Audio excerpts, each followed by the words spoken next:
Hello and welcome to TALRadio. At TAL, we connect those in need to those who are willing to give. And giving is not an easy task. You are listening to a wonderful series called Mindfulness. And in the previous episode of Mindfulness, we spoke to Dr. Sampath regarding work life balance. And he actually shared with us how one can actually achieve it in the most easy manner. Well, if our dear listeners, you have missed it, well, I recommend you go and watch it or listen to it on our YouTube channel or on our website. So let's welcome Dr. J.M. Sampath once again. Dr. Sampath, thank you so much for joining in. Welcome to Tal Radio. My pleasure. Thank you so much. Thanks a lot. So we spoke about work-life balance, as I earlier mentioned, in the previous episode. And this time we would be talking about, transition, a transition from corporate to social entrepreneur. But first of all, I think the very first question that is going to boggle everybody's mind is, what is social entrepreneur? What do we mean by it? Does it have a definition to it? I'm not very sure if it has a definition, but social entrepreneurship is very similar to entrepreneurship, but the focus here is a social cause and a social issue.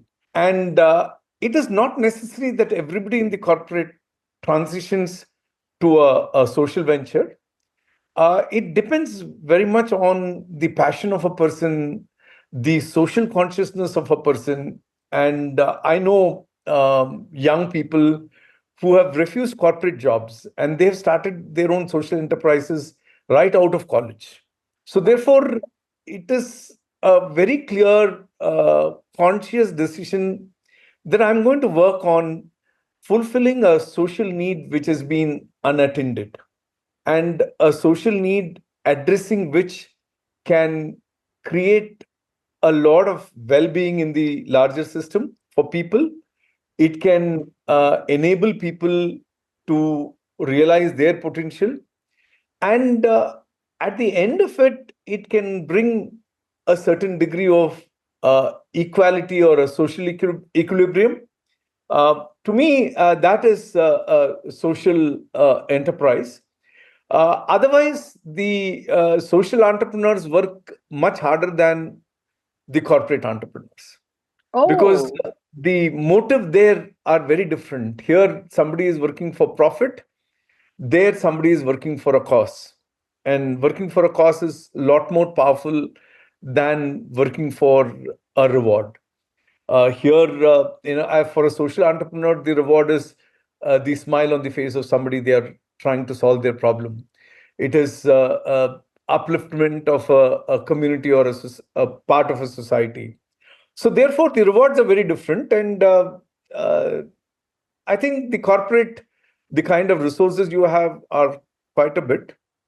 But when it comes to social entrepreneurs, they work on shoestring budget. They are not, they are so focused, and they strive for everything, and they have to fight for everything. Nothing is on the platter. And therefore, it is a very different ball game. But the process for me in both these scenarios is the entrepreneur, the person who is actually working. so Their from own commitment, their own passion, all that matters, which makes a big difference. so I think from what I heard till now, my biggest takeaway, and I'm sure everybody's biggest takeaway, whoever is listening to us or watching to us right now, would be that in simple or in layman's language, if somebody needs to understand what is a social entrepreneur, it is that a social entrepreneur works for a cause and not for a reward in terms of profit. Yes. That is beautifully said. So, Dr. Sampath, would you just elaborate, that why do we need social entrepreneurs? I mean, now we understood what they really do, but we have other sectors also, like you have, non-profits, you have NGOs in different part of the world. Why do we need social entrepreneurs in that case? This is a very touchy and sensitive subject, and I've thought about it a lot. And right from the time I graduated from Madras School of Social Work, Oh, where I think many social entrepreneurs are born from. I believe we forgot to be humans at some point of time, or some people forgot to be humans, and therefore they started creating an inequilibrium in the society. There were haves and have-nots. There were qualified and unqualified. There were educated and illiterates. There was so much of inequality, which got created by none other than ourselves. We didn't do what we were supposed to do at some point of time, which has led to a social issue. And somebody has to take the responsibility to address that social issue. I personally feel if all of us become a simple human who would be there for those who need at any given point of time, and who would I mean, I can share with you a concept that was very popular in Karnataka. This is called, in age old days. Today, I don't see that. Sure, sure. Please, Uh, please. We would love to hear that. there Old was is something, gold after all. yeah, there was something called as Varana Uduga Okay. in Karnataka, which is this boy comes from a very humble family, from a rural setup, and the wealthy families in the urban setup take care of him for one day. So there are 7 families which take care of him for 7 days, and in return, or she in return would give some support to the family, and they would feed him. They would give a place for him to stay for that day. So one day in a week, this guy had a family from where he got Wow. all the support. And you would be surprised. Some of those people who went through the system became IAS officers, became entrepreneurs. I mean, it was a very beautiful system. There was no social entrepreneur here. It was a society which took True. care of the society. Everybody took care of the other. But today we would say, oh, we need to create a hostel, we need to create a ecosystem for them to come and live in the city. So therefore, it becomes an issue which somebody is addressing. But 40, 50 years ago, there was no need for it because the society took care of each other. Dr. Sampath, what you just told us right now, I mean, I'm speechless listening to this phenomena. Imagine a society where kids were so beautifully taken care of that they could literally lead a life, a very happy and a prosperous life. It's sad to know that we do not have that thing, that phenomena existing in today's world anymore. It's really a sad reality, but having said that, it's all about change, and maybe it wasn't a good change, I will certainly say. Absolutely. So therefore, if somebody could have done what they could have, we didn't need social entrepreneurs. The very fact that many have decided not to do what they could, therefore there are social challenges, social issues, and therefore the need for social entrepreneurs, change agents, to address these issues so that we retain the sanity and some kind of balance in the society. I think very rightly you pointed out that when I asked you this question that, why do we need social entrepreneurs? Very beautifully you have put it up in a very simple language. That somebody did not do what they were supposed to do. Maybe that's why we need them today. Otherwise, we never required social entrepreneurs. Absolutely. All right. I would wait for a day where we don't need, and every one of us do what we need to do. And I hope we see it soon.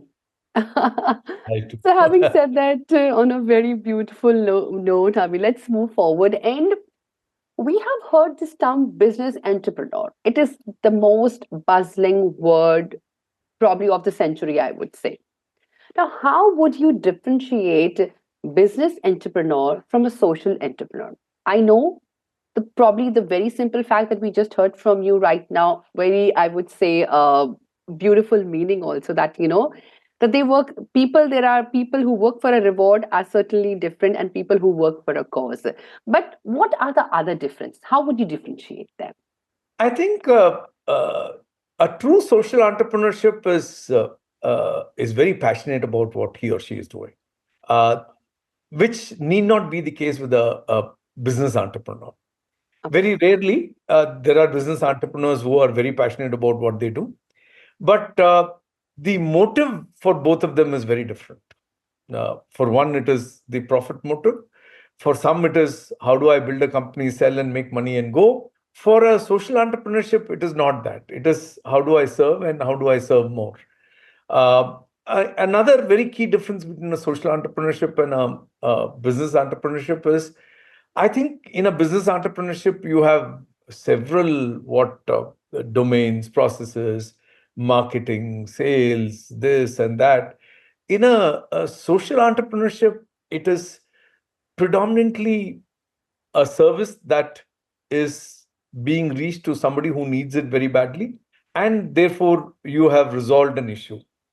Both of Mhm. them get rewards. For a social entrepreneurship, the reward is seeing the upliftment of the person or an issue that they are working with, or a knowledge they are trying to spread in the society. That is the reward they look for. A entrepreneurship has a lot of resources, while a social entrepreneurship works with very, very limited resource. Sometimes That's true. they're hand to mouth, and they sometimes struggle. And I wonder why they should be struggling so much. They are at the mercy of the donors, mercy of philanthropists, while they are actually doing a lot of good work. I know we do a lot of social action projects in schools. There is a kid who has come up with a very beautiful concept of identifying a street dog, whether it has been muted, whether it has been vaccinated, uh, and all that by just putting a collar on the neck of the street dog and a QR code. Wow. You just uh, flash your phone and you'll get to have all the details about, and that hardly costs some 120 rupees or so. But for her to Oh, yeah. strap all the street dogs, she needs perhaps 100,000, and she is looking for who will fund this. And I can go and find labor, volunteers to do this, but I need the technology to be funded. But in a social entrepreneurs ship, that funding becomes a challenge. While in a business entrepreneurship, there are venture fund guys who are wanting to multiply their True. money. There are investors waiting, angel investors who are waiting to do early investment in a good idea so that they can reap a big benefit. I think we don't see resolving a social cause as a big reward like in a business entrepreneurship. And the day we are able to see that, I think funding will not be an issue for many of the large social initiatives started by social entrepreneurs. So beautifully said and very correctly said. But Dr. Sampath, while listening to you, I was just wondering that we all know a lot of people, who are actually stuck in a corporate grind. They really want to get out of it. They want to do something for the society, for the upliftment of the society, for the people who are needy. Funds are certainly one issue, but what is the defining motivation for someone to literally step out and pursue a purpose driven venture and do something so, different and become a social entrepreneur? I think we just need to address this at a much deeper level. Somewhere our social consciousness has eroded. I will give my own example. The last company that I worked for was literally stealing sugarcane from farmers, and by doing a small adjustment in the weighbridge. And when I went and asked my boss, why are we doing this? Can we stop this? The first answer he gave me was, all companies in this region do this. I said, that's okay, but can we stop this? He said, I have no control. That was the night I couldn't actually sleep. And the next day morning, I went and gave a note of separation, not even a resignation, because I said, if I continue to work in the corporate, I will become an activist working against the corporate by taking the salary from the corporate. True. But I think many people let it go and they say that's how world is, and they start accepting. Uh, for me, I think I was a lot more socially conscious, and I said, this cannot happen. And if it is continuing to happen, at least I will not be a party to it. And that is how I stepped out of the corporate world. So, therefore, I think for somebody to even be on the journey to become a social entrepreneur, the first thing that they need is a social consciousness. Can I be conscious about what's going on around me? Can I be conscious about what I see? Can I be conscious about how is there something that I can do to resolve something that will benefit a larger set of people? So therefore, I think, are we really paying attention? So for me, the passion that I built or the issue that I was resolving was, I said, uh, at the source of every human conflict seems to be uh, mismatch of values. So I said, can I do something on helping people gain clarity on their values so that they can go and resolve their conflicts and do what they need to do?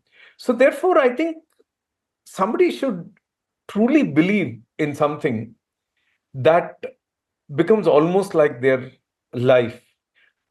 They value it as much as they value their life. Then I think the rest is something that will fall in place by itself. But I The think, rest has, yeah, yeah, please. but I think somewhere in the younger generation, I see a lot more social consciousness. In the Gen Z, I see a lot more social consciousness that I don't see in people of my generation, where they are looking at their own safety, their own retirement, their own comforts, not necessarily worrying too much about what is that I can give for all that I've got. True, absolutely. And while you were narrating your story about how you separated yourself from the corporate career, the previous one that you were into, for you, maybe because you were so socially conscious and you did not have the fear for the future, you could take that decision and probably undergo the transition. There's so many people who would love to do it, but they fear. So, would you just throw some light on what do people really fear about? The kind of challenges they face in transitioning from one role to another role. I think there is a constant challenge the minute you decide to do something and step out. The people around you think you are an idiot or you are incompetent in the corporate world. Therefore, you have come to do something in the social sector, which is not true, which is absolutely nonsense. But what brings fear in me is my if I start listening to them, and if my conviction level is not strong enough, that is when that balance tilts towards giving more weightage to what people are telling rather than believing in what I want to do and my own conviction level. That is when the fear overtakes you. At another level, I think if you are damn sure about what is that you want to do, somewhere the ways will open up, the path will open up. I'll give you a real life example. When I was struggling with this value conflicts that people were having, and I came up with the first game come book called Discovery, the primary objective of which was to introduce basic human values to a person and to initiate a process of self-inquiry which takes care of the need to learn to learn. Having come from a humble background, I didn't have the money to publish it. But I believed in the idea very strongly. So there came another person who said, you work on the idea, I will find the resource to print it. And somebody gave some money to buy the high quality papers, get it published. So we almost ended up, I'm talking about in 88, which is almost like 36 years ago. Uh, we had to spend close to a lakh, Oh, and we printed 1,000 copies of this book, and I was selling them and giving the money back to the person who helped me print. But it was a year later that I realized that he had actually taken his sister's jewels, pledged it, and published this book. my So God. when the idea is strong and you believe in it so strongly, people will come to support you. I think the idea itself will attract people. But if you're not sure, and if you show any kind of wariness, that is when people are not sure, will you really take this forward? And I continued, and just 3 years ago, it got translated to French, and it's being used to develop reflection among young people in Belgium by one of the oldest universities there. So people come. It will evolve. You don't need to really push. It'll get pulled if what you do is really meaningful. So therefore, I think uh, if anybody wants to venture into becoming a social entrepreneur, they should have a strong will. They should believe in what they believe with very high level of conviction, and they should trust that the larger consciousness will support them as they move forward. There will be hardships. I didn't know where I was going to get my next check from. To be honest, I didn't have money to take care of the delivery of my first child. But then, if one is going to get shaken by all these little things, then I think your idea is not strong enough. This is probably something that I don't know, but in my mind, the only people that I could really think about who need to listen to it are all the people who want to do something really different.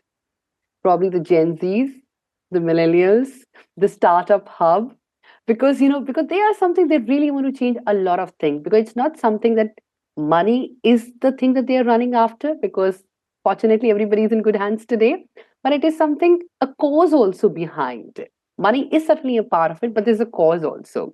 But as you rightly said, if you have the will, nothing can waver you from your path. Absolutely. I Beautiful. think strong conviction is very essential. Very essential. So, Dr. Sampath, you did not bow down to the pressure that you had in your life. You did not even bow down to the fact that you didn't even know from where are you going to get your next check and how what is going to happen to the family. But you just pulled the right people in your life who supported you. But let's talk about others. When they want to get on this journey, the social entrepreneur journey, do you think there are external factors like family, peer group, competition, your own tribe? Do you think they influence you in a way? I mean, in a way that do they create a certain kind of a pressure on you regarding this? That no, this is not something that you should be pursuing right now. I think they will create a pressure for very valid reason, because they want you to live comfortable life. They want you to be happy. They want you to be having all the nice things in life. I think what we don't communicate to them is our happiness comes from what we are doing. We don't communicate enough of that to them.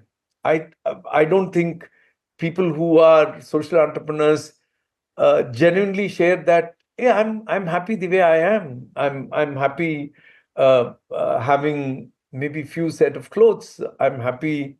That's not even my worry. But when I wake up, what wakes me up in the morning is the cause that I'm working on, and I have so much of energy to work for, and my mind is constantly thinking about how. So I think we don't communicate that enough to people. I also believe that uh, when people around you tend to compare you, look at your classmate, look at that person, look at this person. I genuinely believe that this comparison is a meaningless comparison, because each of us are so unique. And comparison can be between similar things, not when everyone is unique, everyone's journey is unique, everyone's purpose is different. Then how do you even compare them?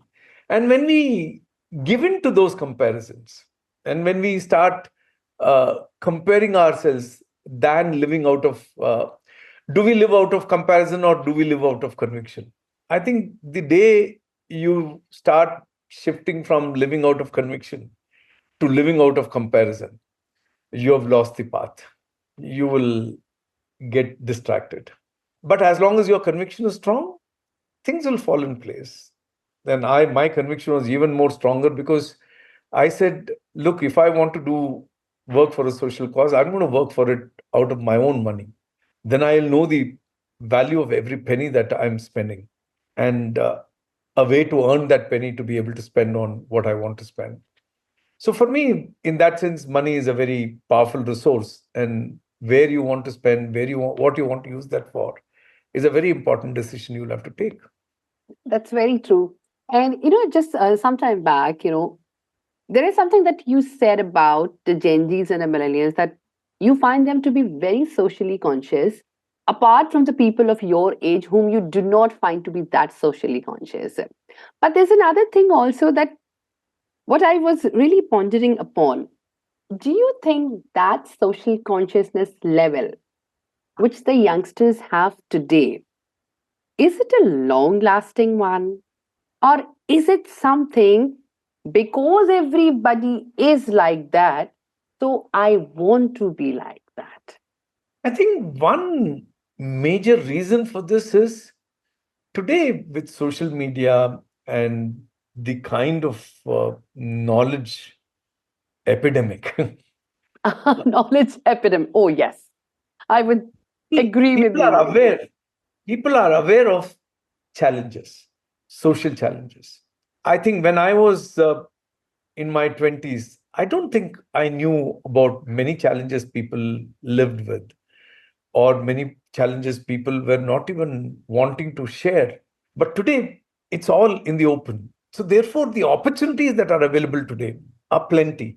And also, people feel that they can do something for them. And I also believe, when I was talking to my daughter, I remember, Dad, our generation is not worried about what others think.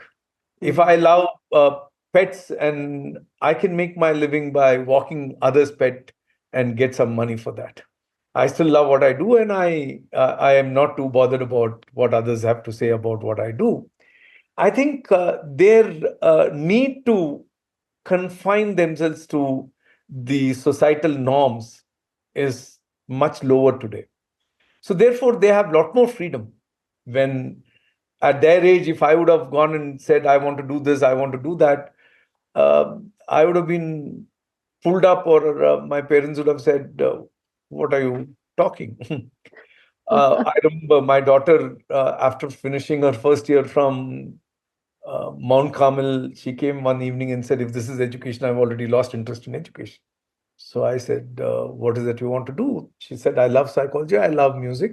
I want to combine them and do something in that area. We didn't even know what it was. So finally, she had already figured out what she wanted to do. So she was one of the earliest certified music therapists in this country today. And she went to Berklee College of Music, Boston, and did her music therapy. So I was of the view that 1 year in your life is perfectly fine to let go, take it as a break year, but do what you believe in, do what you are passionate about. So I know she works with over 300 specially able people in a week, and that's where her fulfillment comes, and she's happy about it. So therefore, I think this generation is willing to make a stand, and I only wish the parents, the friends, support them in their own passion and allow them to be themselves, allow them to do what they want to. They will fail. Some of them will fail. So what? Is there nothing to learn from failure? There is so much to learn from failure than from success. While I believe if you're successful and if you can learn from your success, it will be also useful. So why are we so worried about failing? True. Why are we so worried about failing? And even if you fail, there is something to learn and there's nothing to lose. As they say, the sky will not fall. And if the sky is not falling, everything is in place. So, Right. Dr. Sampath, just some time back, another very interesting point you had made about social entrepreneurs is that they do not tell the world how happy they are with the things, with what they are doing. I will just give one perspective, which is with respect to the social media. It is a lot about the hard work they put, the kind of hardships they face, the kind of goals they want to achieve, the kind of help they are looking forward to, but never the brighter side. It's always the parts that they're struggling that's technically highlighted a lot. So, do you think, as you said, if they start, telling the world more about the happy things, which are happening on the way, will it make a positive impact and less fear in the people who are literally, driving themselves to become social entrepreneurs today? It should, for sure. I believe that when the ecosystem is not completely supportive, you are confronted with wanting to address the challenges first, and that is what is preoccupying your mind. But at the end of the day, when you hit the pillow, you hardly need a minute to sleep.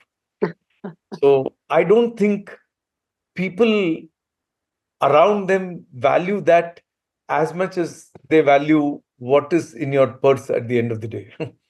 I don't think people value a peaceful sleep equivalent to money in the purse.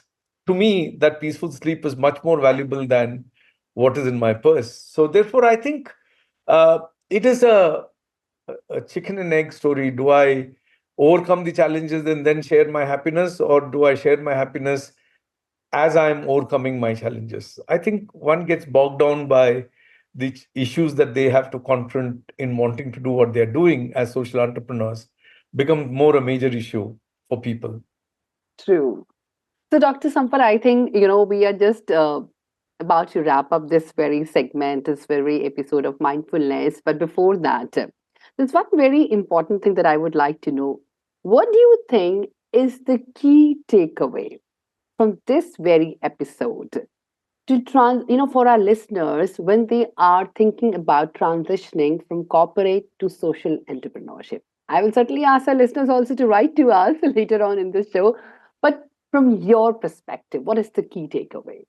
I think before you make that transition from wherever you are, you can move transition from student to social entrepreneur, you can transition from a corporate executive to a social entrepreneur, you can transit from a educationist to a social entrepreneur.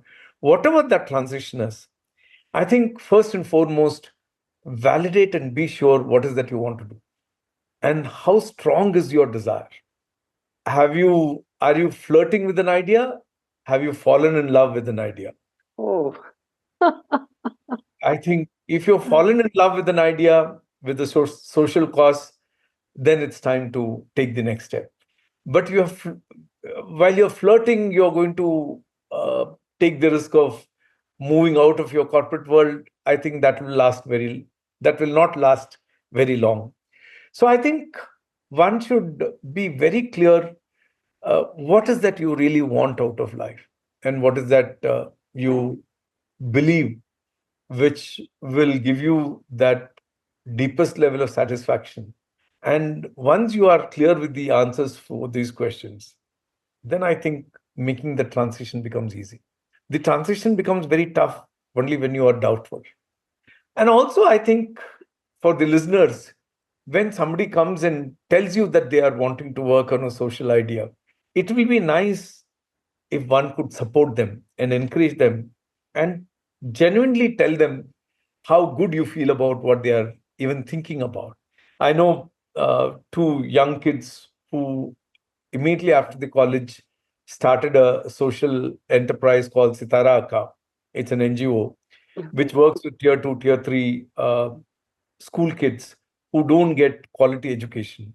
They, being software engineers, they use YouTube and WhatsApp and created a very beautiful ecosystem. And when they came to me and to us, we were so happy for them. We were so supportive of them. We were willing to give anything that they wanted to move. And I heard this child tell me few months into being with us, today I feel a lot more confident about what I want to do.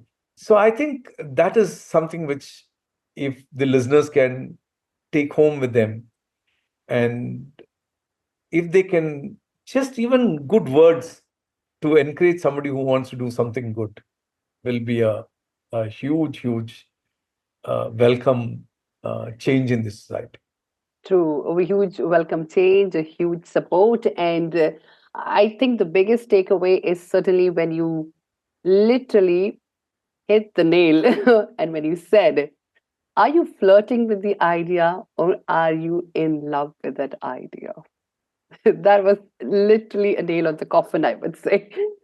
So, dear listeners and our dear audience, thank you so much for watching in. And before we let you go, Dr. Sampath, you just have to give us a little glimpse of what the next episode is going to be all about. Just a little glimpse, if you could. We are talking about mindful things, so we will keep that again. Let the listeners have some Suspense. excitement, eagerness to discover what that is going to be. So we will open it up for them when we connect again next time. But I'm glad we are doing this, and I also invite people to go on our Instagram handle, the Soul Kathas, to just look at the bite-sized videos we have put on many interesting themes and issues that will help people understand themselves and understand life a little better. And what would be your Instagram handle if they would love to, The hop up Soul on your Kathas. page? The Soul Soul Kathas. Kathas. Thesoulkathas. KATHS. Okay, and if somebody wants to get connected with you, is that the way, or there isn't any other way to get in touch with you? So they can mail me at sampath at arpita.com, SAMPATH at ARPITHA.com. I'll be happy to Great. respond to them. Great. So thank you so much, Dr. Sampath, and thank you so much for diving into this beautiful series called Mindfulness and guiding our audience, not just me, but guiding this whole audience, which is, related to TAL Radio. And thank you so much, dear listeners and our lovely audience who are watching to us right now. You are listening and watching to us on TAL Radio, and the series that you're listening to right now is called Mindfulness. We'll see you next week with another episode with Dr. Sampath. Thank you so much. Thank you. Thank you.